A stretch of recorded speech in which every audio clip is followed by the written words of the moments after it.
আসসালামু আলাইকুম। এটিএন বাংলা সংবাদে সবাইকে স্বাগত জানাচ্ছি ফাতিহা শাফি। জুলাই আগস্ট হত্যাযজ্ঞ নিয়ে জাতিসংঘের রিপোর্টকে ঐতিহাসিক দলিল হিসেবে ঘোষণা করেছেন হাইকোর্ট। একই সাথে সংশ্লিষ্ট কর্তৃপক্ষকে আগামী 3 মাসের মধ্যে জুলাই রেভলিউশন 2024 হিসেবে গেজেট প্রকাশের নির্দেশ দিয়েছেন বিচারপতি ফাহমিদা কাদের ও বিচারপতি সৈয়দ জাহেদ মনসুরের সমন্বয়ে গঠিত হাইকোর্ট বেঞ্চ।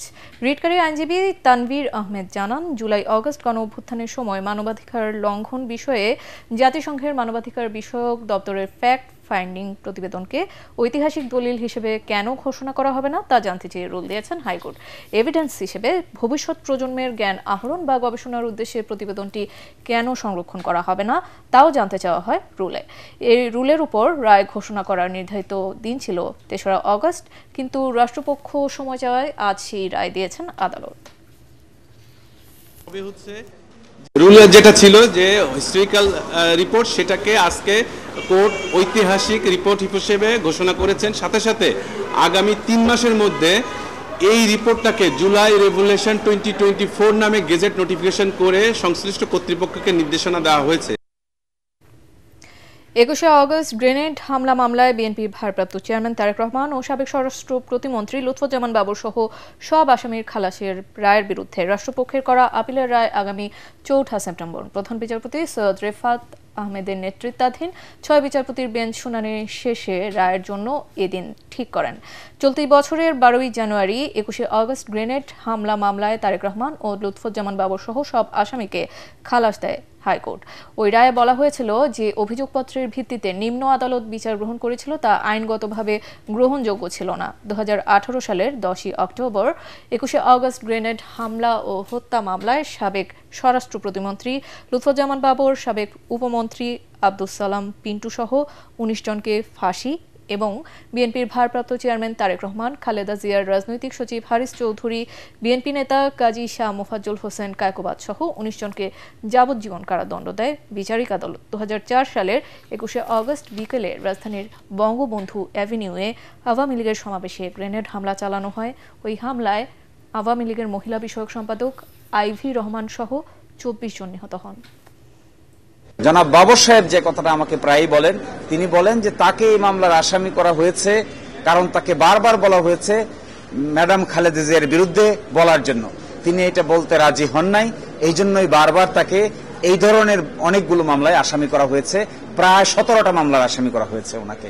ফলে আমরা এক্সপেক্ট করি 4 সেপ্টেম্বর সকলেই বেকসুর খালাস পাবেন এবং জনাব তারেক রহমান সহ সকলেই যদি খালাস পান তাহলেই এখানে সত্যিকার অর্থে ন্যায় বিচার প্রতিষ্ঠিত হবে বলে আমরা মনে করি।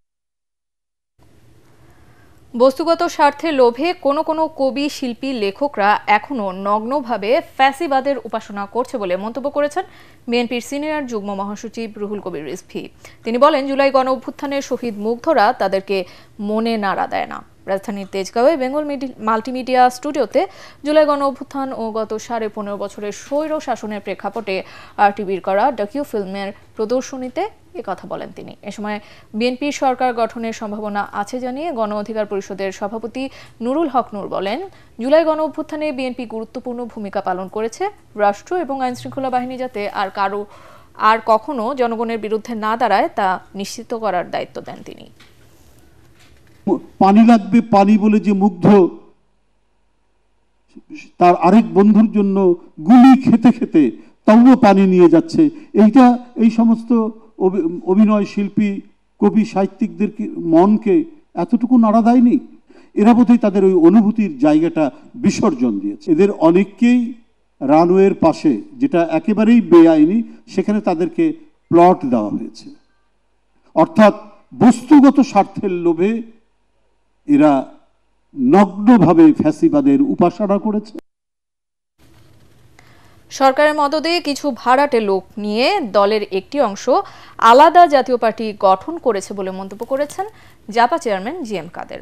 নতুনদের সাথে দলের 1% নেতা কর্মীও নেই উল্লেখ করে তিনি বলেন, জিএম কাদেরকে বাদ দিয়ে অন্য কোনো জাতীয় পার্টি দেশের মানুষের কাছে গ্রহণযোগ্য হবে না। নির্বাচন কমিশন থেকে জিএম কাদেরের নেতৃত্ব নেতৃত্বাধীন দল লাঙ্গল প্রতীক পাবে বলেও আশা করেন তিনি। জন্মাষ্টমী উপলক্ষে রাজধানীর কাকরাইলে দলের কেন্দ্রীয় কার্যালয়ে সনাতন ধর্মাবলম্বীদের সাথে মতবিনিময়ে জাতীয় পার্টি চেয়ারম্যান এসব কথা বলেন। দেশের অর্ধেক মানুষ এখন নানা শঙ্কা এবং নিরাপত্তাহীনতায় ভুগছে অভিযোগ করে তিনি বলেন, দুর্নীতিগ্রস্ত ও অসৎ উপদেষ্টাদের কৃতকর্মের দায়ভার অন্তর্বর্তী সরকারকেই নিতে হবে। সরকারের প্রতিপক্ষ হিসেবে মনে করা হচ্ছে, তাদেরকে এই জুলাই হত্যাকাণ্ডে মামলাগুলোতে দিয়ে শাস্তি দেওয়া হচ্ছে। এটা হলো শিষ্টের দমন, সাধারণ মানুষকে দমন করা হচ্ছে। আর দুষ্টের পালন, যারা সত্যিকারের দোষী তাদেরকে বিভিন্নভাবে আদালত থেকে খালাস দিয়ে জামিন দেওয়া হচ্ছে, বিভিন্নভাবে তারা সুযোগ সুবিধা পাচ্ছে।